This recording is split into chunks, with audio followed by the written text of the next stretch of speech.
Mississippi State. You said it. You called it, by the way, when Lebby was like, we want 15 guys out of the portal. And you said, well, they got to get more than that. Yeah. And they have most certainly gotten more than that. Are they done? In the portal, yeah. I think State's done. What State's roster is right now is what it is. Now, they will revisit it when we get after the spring, but I don't know what kind of quality of player there's going to be there, right? The post-spring window is usually kind of like closing time at the bar, right? You just got to go home with who will take you at that point. State desperately needs at least one more cornerback. They could probably go for two, but they need one guy that they can just rely on out there, and they're going to try to find him in this post-spring window. I don't know if that'll be the case.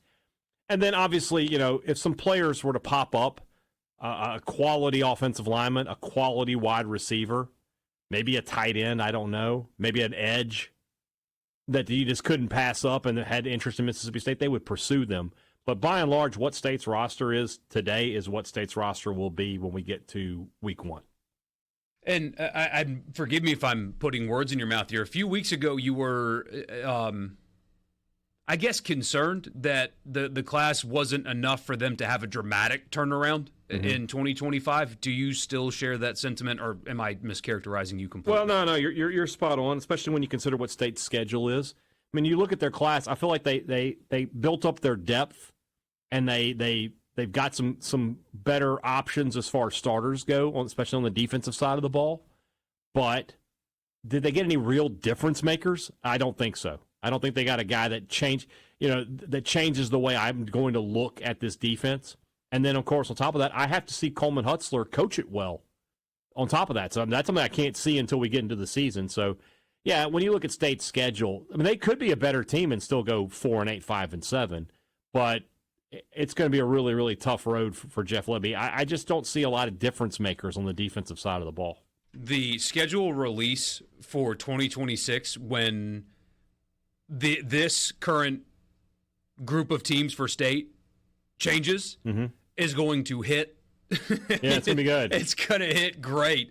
I mean, my goodness. I mean, we've had to talk 2 years now about how brutal State's schedule is.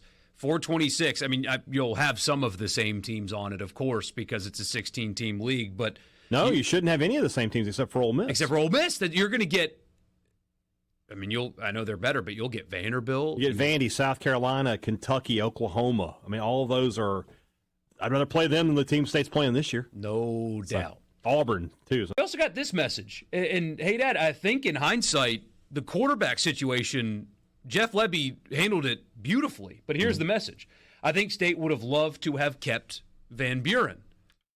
I think State would have kept him if all things considered, but they did replace him with a higher-rated prospect. Kromenhoek is not a guy, he didn't get the same kind of action that Van Buren got this year, but by all accounts is a better prospect than Kromenhoek. So, yeah, I would State like to have kept Van Buren? Sure, maybe, but they did replace him with a guy that but from every account you can get is a higher-rated player. Yeah, and at the time, justifiably so, by the way. Yeah, State fans were worried about Van Buren leaving. Like that was a point of contention. Again, understandably so. But very clearly, Jeff Lebby likes Blake Shapen a lot. Identified him early this time last year, before last season, as his guy and got him. And very clearly could have told him, hey, man, we're not really going to play. You're not really going to play here. We're going to find somebody else. And he would have hit the portal and gone somewhere else. He stayed at Mississippi State because his coach likes him, clearly. So he kept the guy that he identified the first time around. And, hey, Dad, correct me if I'm wrong. I'd be willing to bet my car, though, that State replaced Van Buren with, on paper, a better prospect and a cheaper one. Well, I would definitely agree with that, for sure.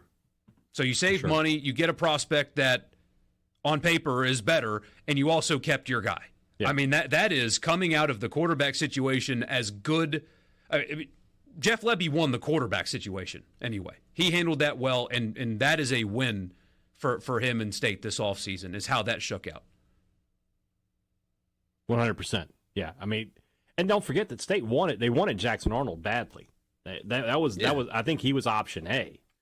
But when it became obvious to them that they were going to miss out on him because he wasn't going to leave Auburn uncommitted, they shifted quite quickly to Kromenhoek and got him on campus, got him committed, and we'll move on from there. And obviously they would love to redshirt him, or not redshirt him, but not have to play him this year. But I think that's highly unlikely when you consider Blake Shapen's injury history. But if they can do it, they will.